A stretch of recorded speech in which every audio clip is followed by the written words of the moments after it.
to welcome you to BeMoreNews.com, the news before the news, where we uncover the truth.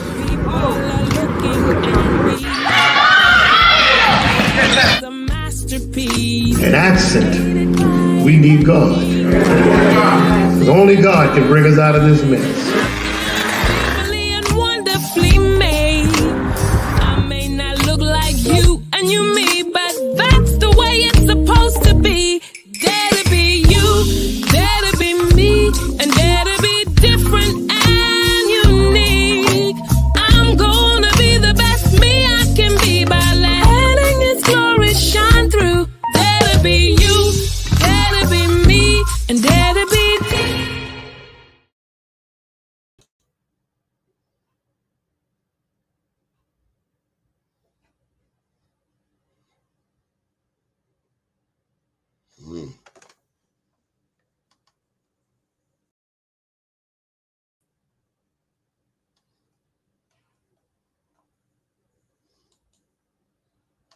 Good morning, good morning, good morning. My name's Doni Glover. I have some technical challenges this morning that I've been trying, besides trying to wake up. Nonetheless, hope you had a good weekend. Hope your mental health is at peace. I think May is Mental Health Awareness Month. Certainly, if you're living in America, you better check on your mental health. Nonetheless, we're going to get straight to the jugular. We have our guest today. Listen, I was out at an event, Wayne Frazier's 19th annual. Oh, let me just slow down. Wayne and Pat Frazier. You can't forget Pat, because without Pat, there's probably no event. Wayne and Pat Frazier put on their 19th annual Maryland, Washington Minority Companies Association breakfast. Try saying that 3 times when you half sleep and you haven't had your first sip of coffee. Nonetheless, it was a glorious event. Martin's West was packed with people, as always, entrepreneurs, all flavors, all races, politicos, government agency personnel, all in one place. There at the event, we had the opportunity to meet these 2 sisters. Now listen, they were in a very unique business, but it makes all of the sense in the world. When the pandemic first hit, one thing we all remember is how items like toilet paper and bread, how these things were not on the shelves. Well, these ladies come with a solution, and the company is called ITAS. So without further ado, I present to you Chanel and Shannon. Ooh, how was that for an introduction? Good morning. Thank you. Top of the day to you. Same to you. So look, can we get you, because you got me a little dazzled. Yeah, can you come together? There we go. Introduce yourself, Chanel and Shannon. Hi. Tell who you are. Hello, I'm Shannon Freeland, one of the owners of ITAS Trucking, and this is my sister. And I'm Chanel Finney, co-owner or founder of ITAS Trucking. And how did this story come about? 2 women with a trucking company. I'm not surprised. Yeah, don't be surprised. Yeah. Well, our dad was a truck driver. So growing up, we would also, go out with him on the road sometimes and see the trucks and things like that. So, of course, when we were looking at businesses to get into, that was one of the things that came up for us, because we always said that trucking was in our blood. So literally. Yeah. So Chanel, how, now what? From once we decided to get it started, I mean, it was a few things. Are we gonna tell the whole story? We're gonna tell the whole story of how we decided to get into it. Like we said, it was something that we've been familiar with. We've grown up around truckers all our lives. And in our adult lives, we were involved with men that drove trucks, but they were drivers. So we were trying to figure out, okay, we have children as well. And we wanted to start businesses for our children that either they can work in as they get older, or we can pass that on as assets. So we're like, okay, well, what can we get into? So we started doing a little bit of research. and decided that we would start trying to do truck investing, because we do still work. We have full-time jobs. We are moms. So we're like, okay, what are we good at that we can put something in motion and it'll kind of work for itself? So that's what we came up with. And once we got into it, it just grew and grew and grew. So we actually started leaning in towards fleet management, because we started to find out that a lot of people had an interest in trucking, but there's sides of it that a lot of people aren't familiar with. It's not just get a license, jump in a truck, drive, and make a bunch of money. It's a lot of paperwork. It's a lot of compliance. It's a lot of rules, a lot of laws. So that's where we come in. So we help people get their businesses in compliance, get them up and running. We help them book loads. We build those relationships for them. And here we are. We just making it work. So what was it like to get your first truck? Ooh. Exciting and scary and amazing. Yeah, it was so many things. It was stressful. Yeah, but it was a good stress. It was a good stress. Yeah. It was a different kind of stress. Like, yeah, oh my goodness, we really did it. Partly because it's like you see trucks all the time, but to actually be up on a truck and then know that it's yours, it's like a massive thing. It was almost like an adrenaline rush. And we did it around, we launched around her birthday. We got the truck, but we actually like hit the ground and was making money around her birthday time. So it was like a just a great accomplishment and a great birthday gift. Mm-hmm. Yeah, to finally see it come together, because it was like months, over a year in the background of making it run. I mean, like I said, we know a lot of people in the trucking industry. So we were having a lot of conversations, people helping us out, giving us little bits of information, telling us the do's and don'ts. And then we kind of still did it our way anyway. So when everything came together, it was like, yes. Yeah. So tell me about the name. Several things with the name. So the name is actually my name and my children's name just kind of mixed around. ITAS. Oh, shit. I mean that. But then it's not only that. So there's a database, a payroll database that's also called ITAS. So when I saw those initials that were my name and my kid's name, and then there's also another payroll system where you usually, get your money or your paycheck, I said to myself, yeah, that's what I want the business to be. I wanted to represent something from myself, and then also to represent something that already brings in money, which is that other payroll database system. So that's why I decided on that name.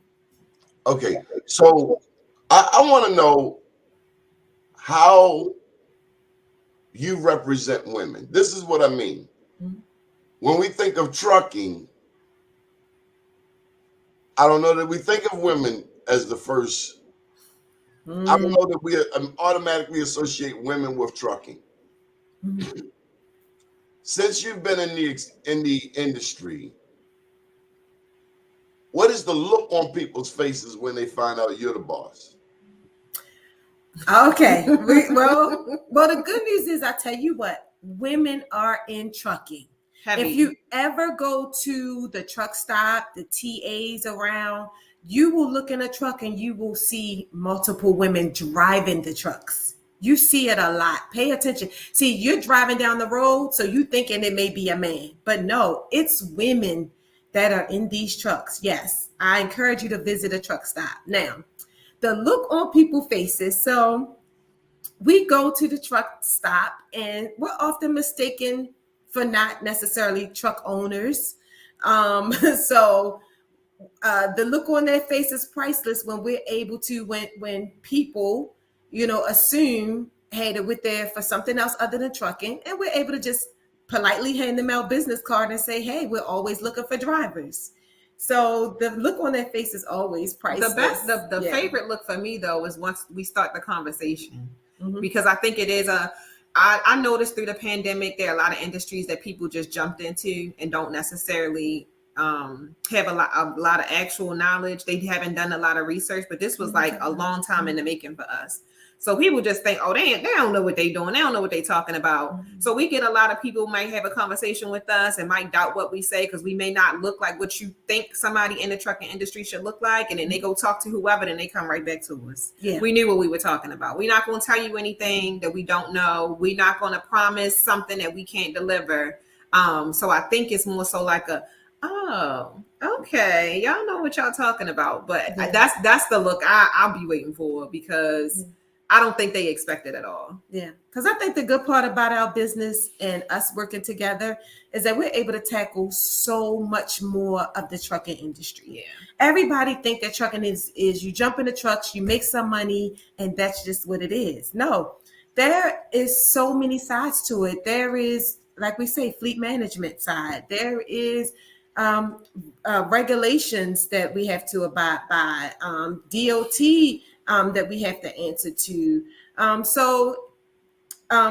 That's the edge that we have, is that we tackle so much of the trucking industry.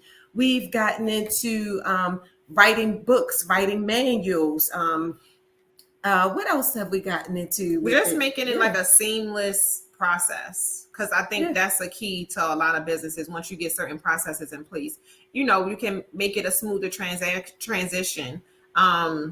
But again, people don't see the back office side, the back side. And that's where a lot of people come into trouble. Like, they don't have their business properly registered. They're not doing the proper paperwork. They're not, it's so many things that's falling by the wayside because they really think, I'm just going to drive. Right. So you might could just drive, but then most times you're going to be driving for somebody else. We're trying to help. And we don't only work with women. We prefer to work with women just because we know any industry for us is a little bit more difficult to navigate when you're a woman.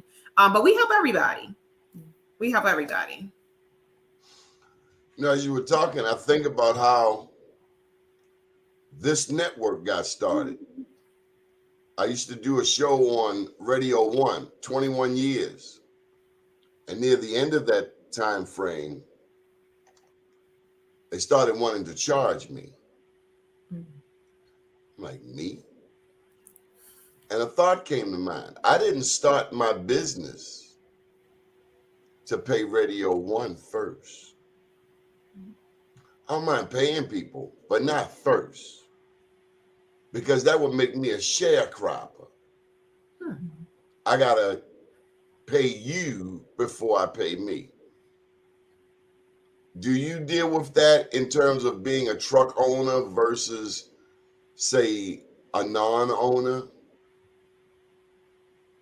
Okay, this is what I mean. Yeah, go ahead. Thanks. You said you'd rather work for yourself, but you could take some gigs where you're not in charge and you just do the driving. Do you prefer that? Well, I wouldn't say that we could take gigs. It's more partnerships in trucking. So so we work with a lot of investors. So these are people who invested in a truck, maybe don't know how to get it on the road.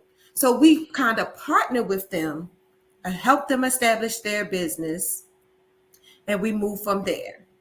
I don't know if you have anything. No, I get you.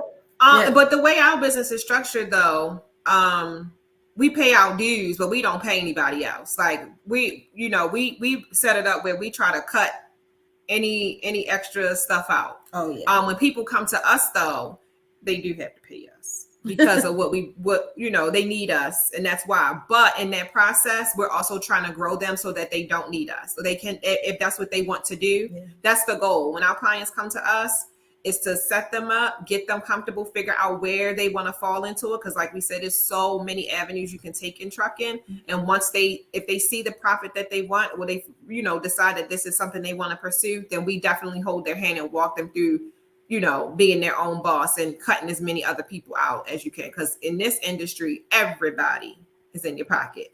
Everybody is in your pocket. But that was why we started the way we did.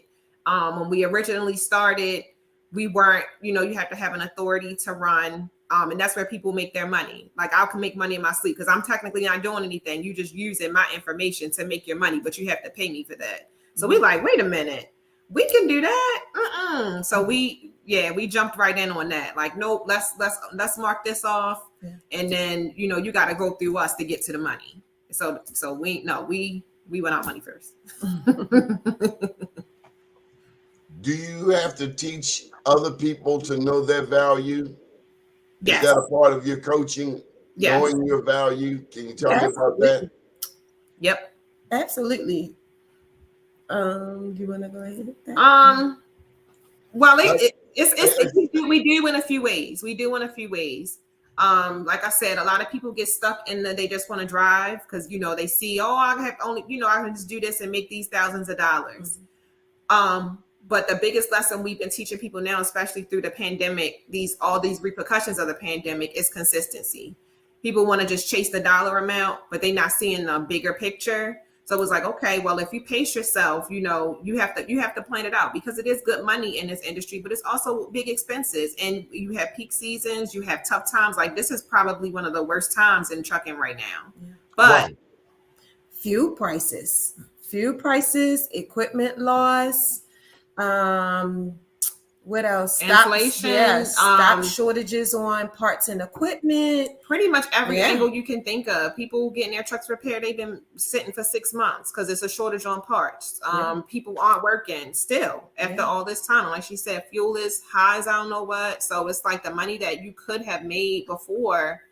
I mean, it's still out there, but a lot of truckers, and even for us at times, we're just seeing break evens, but I think one thing we've had to be okay with, we're not comfortable with the break evens, but we had to understand that is necessary in order for us to keep the business going. We keep food on our drivers' tables. So if that means that we have to break even just to make sure that the people that we partner with are still running and still on the road, then that's what we do. Explain that to me. Yeah. So with the fuel prices being higher, what else? The loads haven't really been panning out the way they normally would, because you really want that truck to make about $10,000 a week. And for some people, that's just a bare minimum, depending on what type of driving you do. But that's what we like to see. So, and it's been slowly going down where we may see $8,500 a week. You may now see like $6,000 a week, and you're doing the same amount of driving. So that kind of cuts out some of the profits that we may make, or even some as like a driver may make. But the way we look at it is that as long as that truck the wheels are still turning, that's a term that we like to use, get those wheels turning, get that driver out on the road, because there is a shortage of drivers. So as long as that driver is still driving, when we make it through these tough times, guess what? We still have a driver. We don't have to look for more drivers. That's one thing I like to say that we take pride in, is that we've never really had a shortage of drivers for us in our business, which is like amazing. It's almost unheard of. Yes. It's almost unheard of. So it may sound worse than what it is, but if we break even to make sure that we keep a driver, then that's what we're going to do. So, we're sitting up here talking about, two gorgeous Black women in business and worrying about the competition. Seems like the competition might be worried about you. Well, I hope so. Right. And you know what's funny? I've done some research. So actually one thing that Wayne Frazier's event, one thing that it helped me to see was that we do need a business plan, and we do need a marketing plan, and just so many other things, right? And as I was doing the research on our business, we realized that, guess what? Our competition has been our biggest source of revenue, which is like excellent. So, people talk about, who's your competition and what's going on here? What's going on there? Guess what? The top 5 trucking or logistics companies in the U.S. today, we have carrier agreements with all of them. So meaning at any given point in time, they call us and contact us, and we do their loads that they can't fulfill. So it's like, yeah, our competition are our biggest source of revenue. So that's how it's done. Yeah, don't be afraid of competition. Yeah, don't be afraid of that. I I'm think pretty they should be sure. worried about you. So, what is the ultimate goal? 10 trucks, 100 trucks, 1,000 trucks? Well, I'm gonna let my sister explain that, but before she does, when you get into this business, depending on where you plant your feet in this business, we learned fairly quickly and early on that equipment is not where we want to be. Because my sister and I, we don't drive. We own the trucking company. We can hire drivers, we can employ drivers, we can purchase trucks, we can do a lot of things, but we do not drive. We don't, right? I didn't hear you say you can't drive. You say we don't drive. We don't drive. We're not licensed. Yeah, we're not licensed to But drive. I bet you can drive that damn truck. I ain't met a We both driven a truck. there And go so Skippy. I know my sister really likes it, but for me, that equipment and body strength, and I'm just like, you know what? I know my place. Mess up your nails. Well, the nails still get dirty at any given point in time because we clean the trucks. And we get out there, we get our hands dirty.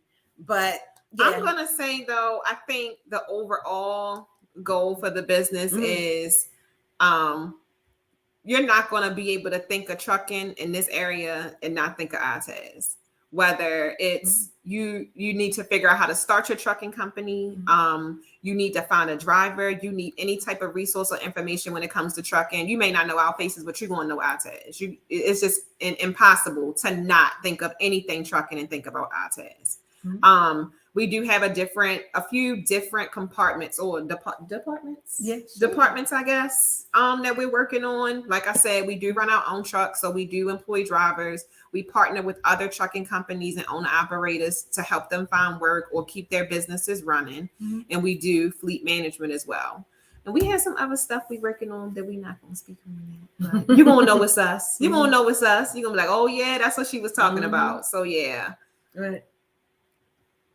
What about the clowns? Have you run across clowns in this business?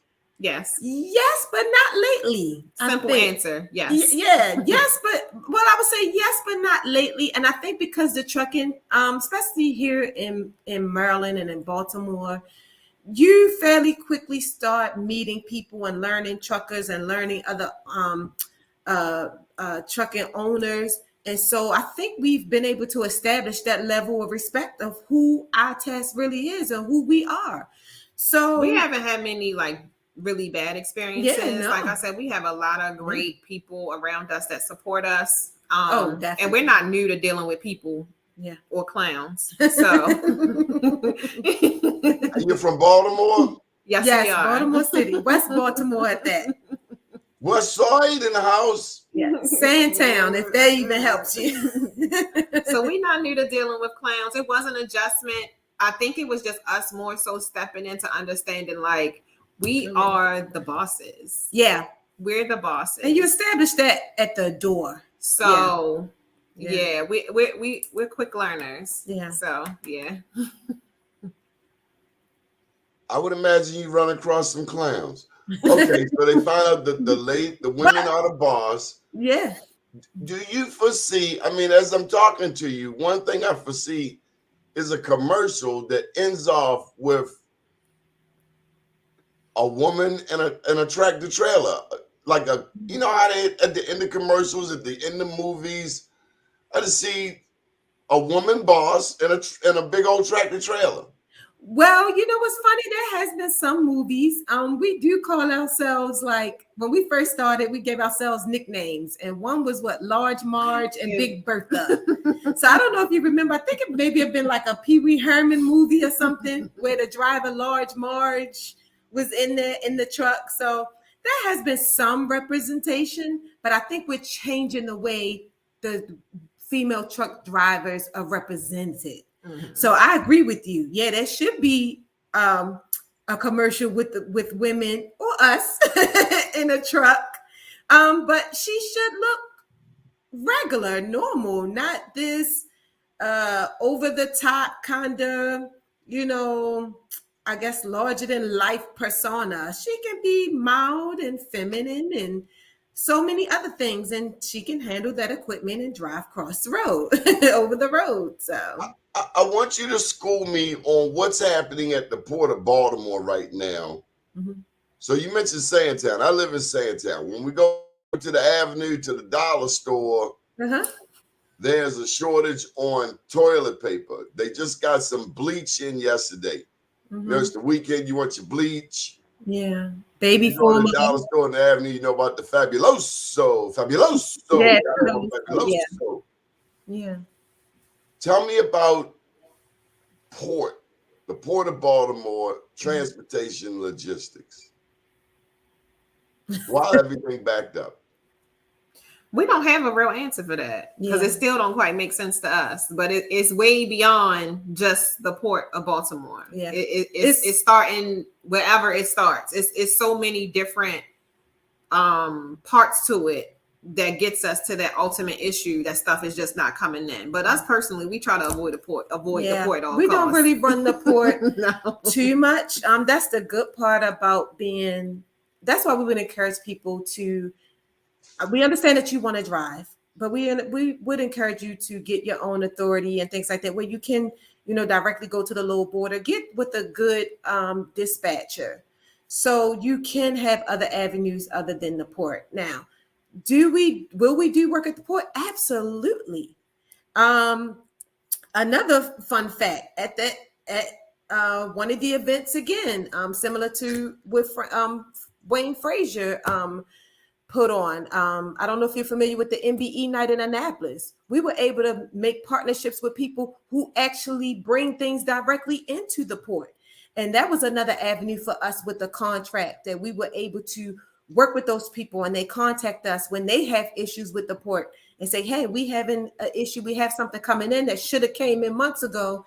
It all of a suddenly is now available. Can you please come and get it? So we will, like I said, we will run those ports, and it's not just the Port of Baltimore. You have, it's a port in what is it, North Carolina? You have the New Jersey, all the different ports. So I don't want to say avoid the port, because the port needs help. The Port of Baltimore needs your help. And I would actually encourage the Port of Baltimore or the powers that be, call us, call some of the truckers and small truckers and things. When you finally get those shipments in, contact us, and we'll send drivers down there to help bring in a lot of those, what are they called, barges? Or when the barges come in, all the containers, I'm pretty sure they're actually called containers. Just call some of us, and we'll be willing to assist. We will be willing to dedicate a driver to you guys for a day, a week, or as long as it takes to bring things in. But to be honest, Doni, I haven't heard of anyone asking us, or any other drivers, to, hey, come help. We finally have these barges, if I'm using the correct terms, coming in. What can you guys do? So we are here and available to assist. We are here and available to contract with other truck drivers, especially out in California. And I've been in contact with people in California, and none of them had actually said anything about being requested to come and assist. But we're here and available. Just get it in the port. So I'm going to put your contact information up there. Should I put the 443 number out there? Put both of them out there. You can put both. So just in case they can't reach one of us, they can reach both. If they text, they can text us in a group text if they want to. And email. Yeah, email is great too. I'll put that out there. And gentlemen, just to let you know, they got Sandtown roots, so they ready for all clowns. They're from Sandtown, and you don't know. Yeah. We have our own independent security and mafia, so I'm just letting you know. Don't go slipping on the ice. Yeah. But like we said, other women in trucking, just fairly quickly, don't be afraid to jump into this business because of clowns. Again, that same clown could be your next driver. And that's the goal. Thought of it like that. Yeah, so that's the goal. I want to go back to MBE night Yeah. in Annapolis. Yes. So let's just start with the first part. When did you first learn about MBE? Oh, that's a good story. Well, yeah. So we actually have a lot of friends in dump trucks, a lot of mentors. Actually, we do have a mentor in dump trucking. And he said to us, he said, "Hey, do you guys do anything with MBE?" And we said, "Well, what do you need done?" They said, "We know so many drivers that need the application completed. They're afraid to do it. It's a long process." And we said, "Guess what? Leave it to us." So the one thing we did, we streamlined that process because sometimes just reading a lot of information can be scary. Now, we looked at the MBE application and the website and thought this is fairly simple. But to a person that wants to, that they're not big on paperwork or administrative work, it could be difficult. So we took all that information online. We did a checklist, and we just basically say, "Hey, give us this information," and we complete the application for people that would like to do MBE. For how much? Roughly Send about us an email. three in the 300 range. That's very affordable. It is very affordable. Yes, it is. People charge a lot more. Yeah. No, Like you know what? $3,000. I didn't know that. They But really that's charge that another thing much? we learning though, and that's Yeah. kind of why we move the way we move, because it's upsetting when it's so many resources and so much Yeah. information out here for us. Yeah. But it's like we gatekeep, and then we wanna make a profit off the top. And it's like, okay, for us, Is it just in Baltimore, this stingy thing? well, It's all over. I believe it's all over, but Yeah. my experience has been here. But for us, we've learned There's again. some stingy ass people in Baltimore. You got some Yeah, beautiful it's about- people, but Baltimore, the kind of city, I know you thirsty. I know the water fountain is right around the corner, but I'm going to play dumb. Yeah. Yeah. Oh, That's definitely. all. Definitely. But we learned really quickly. We've gotten so much further in our business building relationships. Yeah. So yeah, you got to give me a little bit for my time, but I'm not trying to break your pockets. I'm not trying to, wear you out. I want you to do well too, because when you're doing well, you can help me. You just never know how those relationships are going to come together. Yeah. So just a small fee to get it out the way, literally just for our time. I'm not trying to get rich off of you, because if somebody didn't give me the information or point me in the right direction, I wouldn't be able to do what I'm doing. And then just look at the cost, $3,000.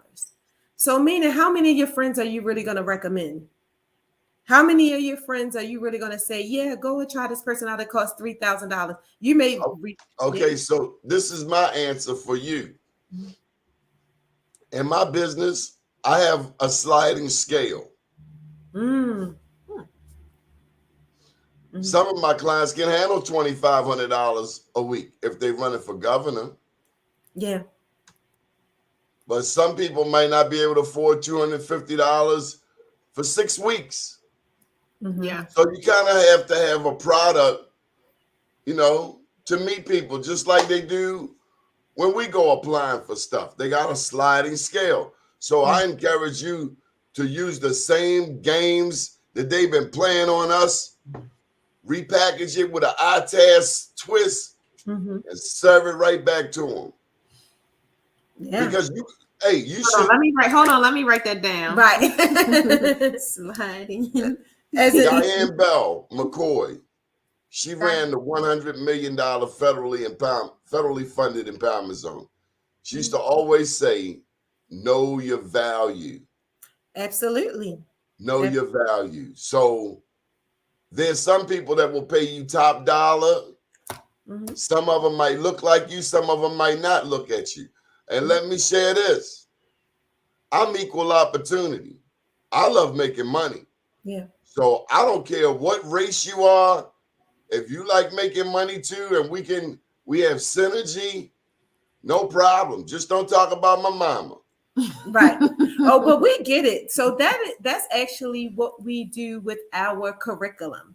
So we've been writing a curriculum because we found that we do a lot of consulting and we weren't getting paid for it. And then it was adding up. The time was adding up.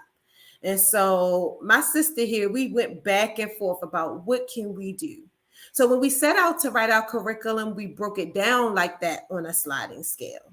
So it's like, hey, do you want to purchase our curriculum? All right, now here we go. You want to purchase? There you have it. Do you need us to come into your school or your program and teach it?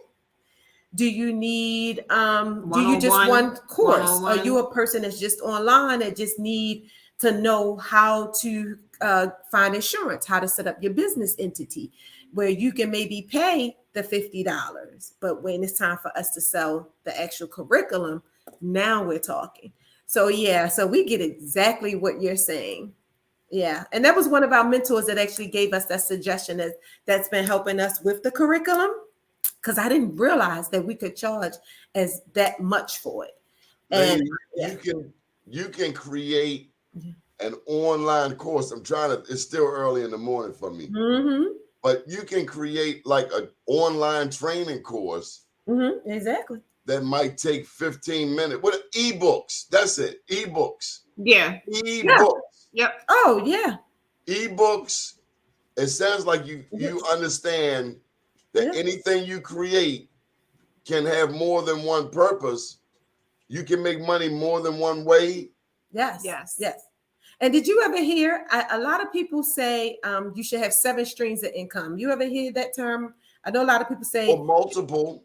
Multiple, yes. So most people that are wealthy, they say, oh, well, they are in fashion. They're in technology. They're over here. But a good friend of ours basically said, but you can have 7 streams of income in that one business. So instead of us maybe doing trucking and doing fashion and doing babysitting, let's just say, we decided to open up those 7 streams in trucking. Under the we have our own truck. Yeah. We have our authority where we can hire owner operators. We do fleet management. We do consulting. We have a curriculum. We have ebooks, all in the works. So right now, I just named about 6.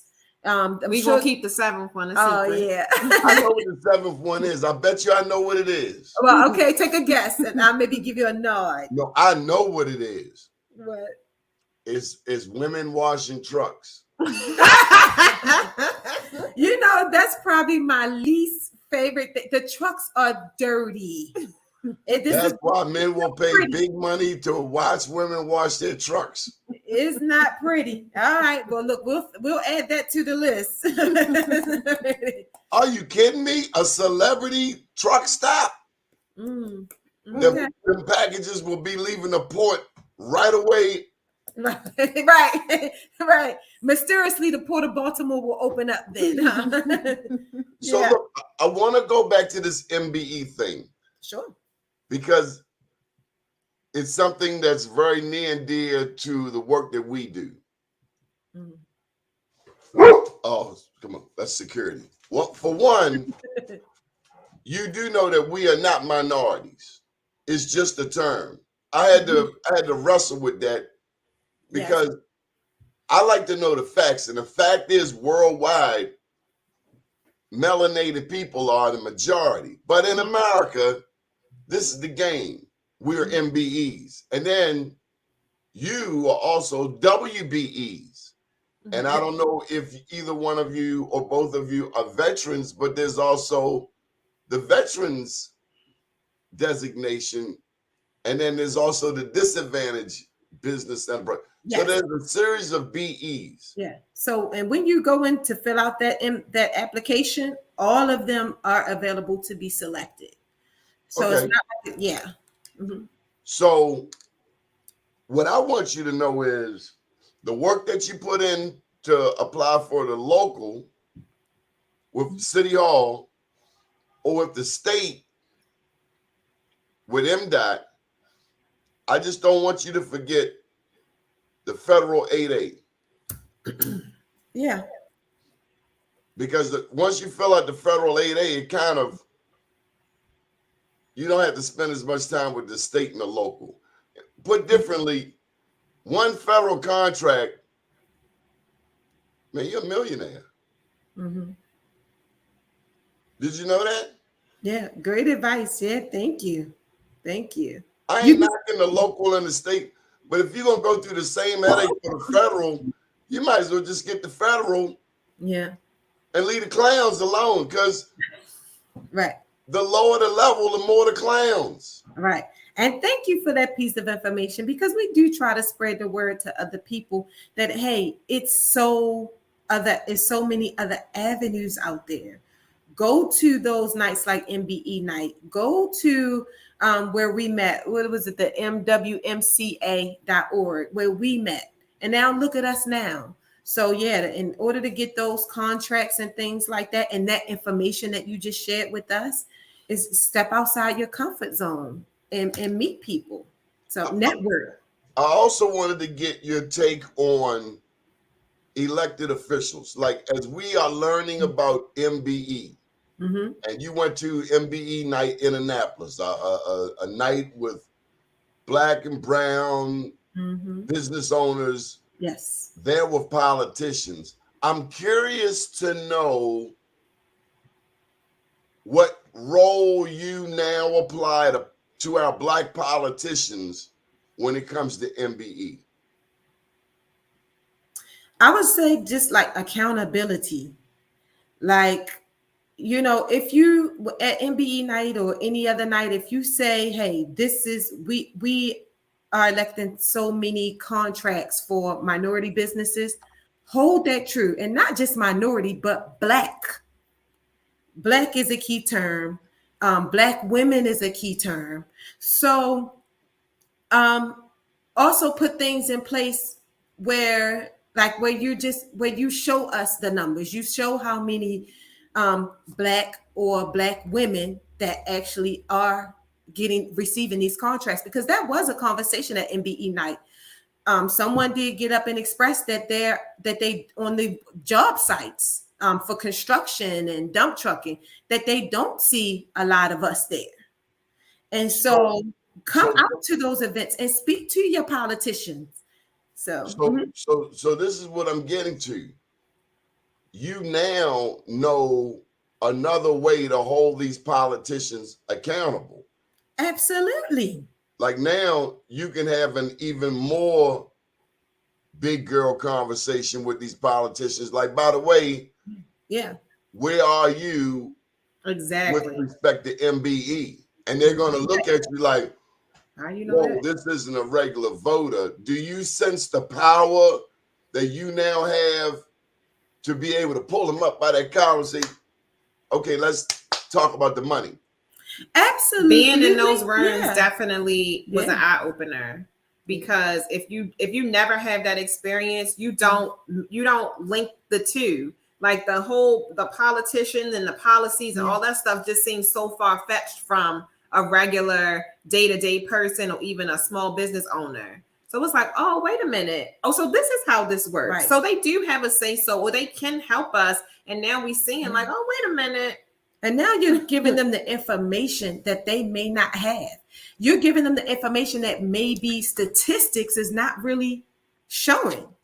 So also, Shannon, they know that the next time they see you, you're not the average voter. They know the next time they see you that you're likely to ask them a business question. Yes. Now, this is where Shannon, Chanel, we black people make up 30% of the state. Yes. Can you imagine if all of us asked that MBE question? Do you realize how more responsive they would be? Because let me tell you this. When we don't mention MBE, when we don't bring that into the conversation, we make it easy for them. Oh, absolutely. But Doni, I'm not trying to make excuses for people. But knowledge is key, and knowledge is power. And we have to get the message out to the truckers, to the construction workers, to all these minority, well, we're going to say black, small businesses. We have to let each other know when MBE night is coming. Send the link out. Well, not just MBE. I mean, that was one night. Yeah. There are events happening all of the time, Absolutely. right under And- our nose. But honestly, yeah, we don't know about. Yeah. Our community, we busy doing a TikTok, learning the TikTok dance. Yeah. When other communities going for these multi-million-dollar contracts, all I'm saying is, Yeah. one new business for you might be advising our politicians on what we need. Yeah. And you know what? And I could see us being liaisons in that way. I definitely could, because it, like my sister said, it was powerful being in that room and seeing people stand up and telling us what they see out there. It's not like that we see certain things, we don't see everything. So it's going to take all of us to get together, go to those events, spread the word about those events, and actually show up. And then also hold those politicians accountable. Shannon, I got something for you and Chanel. Chanel, I foresee you having your own MBE night. You're trying to get us in trouble now. Trying to get us in Okay, trouble. name it MBE Day Party. Right. Okay. Okay. It Yeah. ain't got to be in Annapolis. It might be at City Hall. The Yeah. city of Baltimore Yeah. is majority black. Are black people getting the majority of the contracts? No. No, absolutely not. No. Absolutely not. We should be getting our numbers, which is 60%. Yeah. We barely getting 2%. Yeah, exactly. Yeah. Quite often you have, with all due respect, white women-owned companies that are fronts for their husbands. Oh, absolutely. It's cruddier than the dope game. Yeah. Yeah. Yeah. And then the margin of where the women, white women with the contracts, and then where black people actually receive money and receive contracts, like it's like what we received is maybe 1 million. White women, I think they're up to what? Are they up to billions now or something? But or it's way more than $1 million. And that's heartbreaking, like I said before. And I didn't know, look, I didn't realize, I forgot you said you were from Sandtown too. So I was a little bit afraid when I said to you, oh, we have to include black people. We have to make sure that black people get those. But now I see that we see eye to eye on things. We have to get more people seeing eye to eye. We have to get, Black Wall Street, exactly. We have to get more people like us, and we have to spread this word as much as possible. But I'll give you a tidbit of information. At MBE night, there was some word going around that people really did enjoy that night, and that they do want to do more events for MBE. So let me share this with you. Unfortunately, politicians don't give us a lot to have confidence in. Mm. I am encouraging you to build your own MBE event. Okay. You don't need them. They need you. Yeah. Just with the people you have met in your journey. Mm-hmm. I'm serious. Just like Wayne does a spectacular event, he and his wife, so can you. There are people who would help you. Wayne and them been doing it for 19 years. Herman Taylor, I was there at his first one. Mm-hmm. If you see politicians, best believe their number one goal is to look good. Mm-hmm. So for me, they are secondary. What's primary is you being at the table. So I'm getting ready to pose $1 million question to you. Would you, because let me just put the presumption on the table, we black, we in Maryland, we're likely to be Democrats. Would you do business with a Republican? I would. Business and money doesn't have, I guess, a real face or color or gender. I mean, it does to some extent, but you can make everything a learning lesson. We could learn a lot from politicians. We can teach politicians even more. Can we teach Yeah, our people? teach Republicans even more. Can we teach our people? Because we live in a 9-1 Democratic city, Baltimore. But when I look at my community, Sandtown doesn't look like East Harbor. I don't see where that's Democratic. Yeah, yeah. When I go down to East Harbor, they got brand new hotels. It looked like Dubai if you close your eyes for a minute. But Sandtown, look at Lee and Jones Recreation Center. That has never been rebuilt. We had Freddie Gray happen here.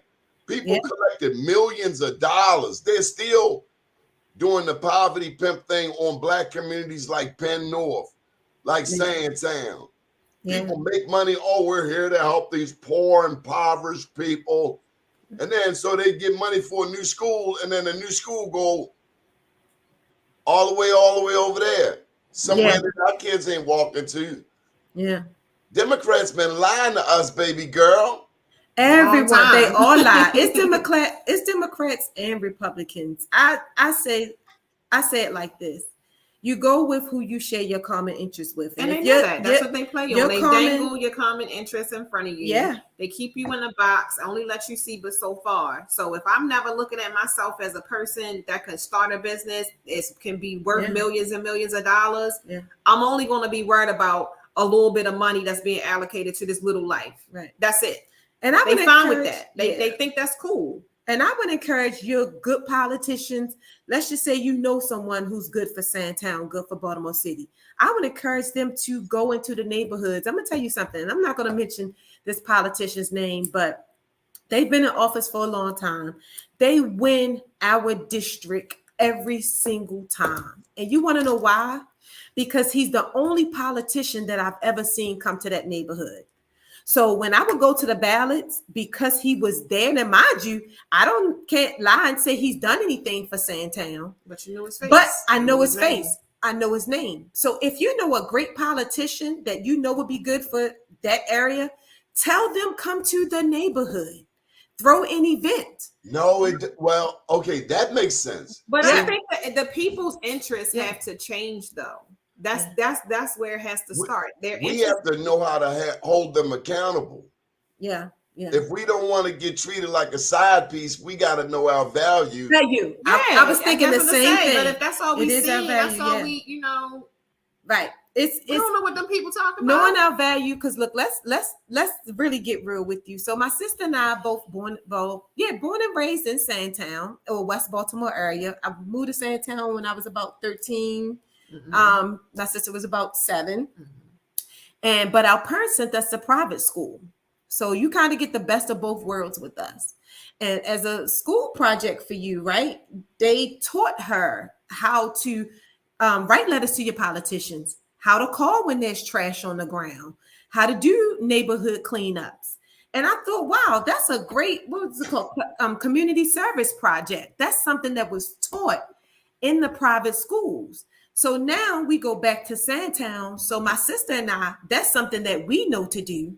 But we recognize that, and I don't ever want to make excuses for people because you see this trash on the ground. But you should know who to call. My mother is an avid caller of politicians in the city for trash that's been built up, for rat infestation. We've had houses on our neighborhood with roach infestation. If no one else calls, my mother calls. And the one good thing about our neighborhood is that all of the neighbors get together and we all call together. Everyone gets on the same page. And that's what other neighbors. Why is that important? Because it's strength in numbers. Yeah. One person complaining, you can be swept under the rug. But if you got a bunch of people with the same issue, it has to be addressed. Right. But that also made me remember, like, when we first moved in those houses, we had the homeowners association. Yeah, we did have a homeowners association. So you're familiar with Sandtown. So we in the area where the by the bakery. Yeah, by the bakery with the newer houses, the Near My Home Association. Is that bakery ever open? No, it's been shut down for years. Yeah. Oh. And for sale. Okay, you're in Nehemiah. That's around the corner from me. Yeah, so we definitely, we in the, they used to call us the county in the hood. That's what they called It us. is the county because y'all Yeah. got lawns. Yeah, right. Exactly. But you want to know why we got lawns and been able to keep them for so long? Because we get out there and even snow shoveling time. We get out there together and we shovel snow. We don't put snow on our neighbor's property.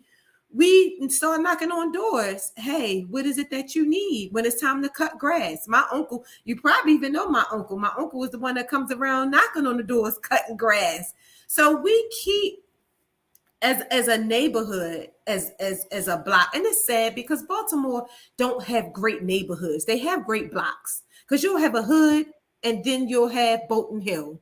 You'll have or one good street and then you'll have a next to a bad street. And that's just what it is. But we're in what people would say is not the best neighborhood, but our street and our few homes, we band together to keep our neighborhood nice. And when you step outside of our blocks, it's like a war zone. Mm-hmm. But on our street, the comforts of our home, it's great. We love Sandtown. People say, "Oh, well, don't you want to go other places and live somewhere else?" Whatever. We love Baltimore City. We love Sandtown, and we take pride in that. Yeah, we do. I love Sandtown too. Yeah, I mean, we wouldn't be able to do what we do. You mentioned clowns and things like that. We wouldn't be able to do this trucking thing. I mean, we come well seasoned. Yeah, we know, and we are also in other business areas in the corporate world and federal. We've actually both employed federal employees as well. And you know, when I walk into those meetings, it's my Sandtown edge that when they're talking just about what's good for people and things, I get to come with a different perspective. We've mentioned this before, your competition or your, not even necessarily competition, but people you normally wouldn't go in the room with. You feel like that you don't have nothing in common with those people. No, bring Sandtown with you. Bring that edge. Don't be afraid to speak up. Don't be afraid to speak on your mind. And go ahead and talk to people, talk to school people, teach them. Yeah, some people live in a different world, live in a different bubble. And yeah, you need to teach them. And I'm okay with teaching people. Trust me. You see, I love to talk. I'll talk you to death until you get it, until you understand. Until you understand. I'm going to put the contact information up here one more time. Any final thoughts? Thank you for joining us, by the way. No, well, thank you. We want to thank you. And then this is proof right here that getting into those rooms, because it started with MBE night.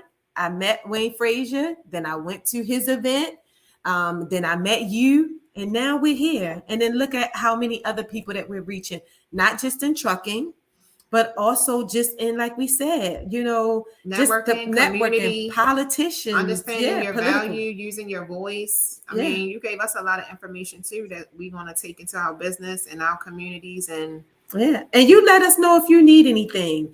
You know, if you need resources for Sandtown. I want to know, because your phone is about to blow up. I just know how some people think. What is your wish list? Anything in particular? Because I can tell you right now, we've got business development people, business planners, a couple of lawyers, a couple of community people. Who do you need to get in touch with? You know, what kind of people do you need? Well, one part of our business, we've actually been trying to buy land for our trucking business and for parking for our trucks and for others. And it's been really rough because one of the major companies has been buying a lot of the properties. And it's like the Rosedale area, what's that, Pulaski Highway area. We are all set to go. We have investors who are ready to, purchase land or property or even lease. But with a lot of these, with one large company in particular, they've been buying up a lot of the land, and it's leaving a lot of us small truckers with nowhere to park. If you notice in that area, you see trucks parked everywhere because we were all on one lot and we were basically kicked off. We had 30 days to leave the lot. Thank God for that. That's an opportunity. Yeah. Do you have the names of all of the people who got kicked off of that lot? Well, actually, I could get it. So a crew of truckers did approach me. One gentleman, he said, we have several truckers now, and then we're looking for property. And they're actually even looking to start a truckers union because they know it's one out in California, and they're looking to model after that. So, sister, I got to share this with you. Yes. Over at the bottom of Caroline Street, this is where Frederick Douglass used to hang out. There's a museum. It's called the Frederick Douglass Isaac Myers Maritime Park and Museum. Okay. Now, everybody knows who Frederick Douglass was, but very few people know who Isaac Myers was. Well, back in the 1800s, this was a free black man before slavery was abolished. A free black man in East Baltimore who started, are you ready? The first Black Ship Caulkers Union. In the middle of slavery. And then Frederick Douglass is important because a lot of people don't know Frederick Douglass, like Harriet Tubman, had to hustle. Frederick Douglass became the second president of the Ship Caulkers Union. I just heard you mention your own union. Yeah. Yeah, we have been approached about that. Yeah. Start your own. Yeah. And your members are the first people who got kicked off that lot. What a beautiful story. Absolutely. And you need a lawyer. We need some lawyers. You need some lawyers. I think Yes, you carry your own money pretty well, but yeah, we definitely do. We do need some lawyers. Yeah. so you might need to call a meeting. Yeah. And we would like you to speak June 25th, but I ain't gonna put too much on your plate. June 25th, save the date. No, we're locked in. No, Okay. We are locked in. Okay. Yeah. Well, I don't want to steal too much of more of your time. Thank you for joining us. No, thank you. I hope it turns out even better. Sandtown for life. All right. Thank you. See ya. My name's Doni Glover. We want you to have a beautiful morning, everybody.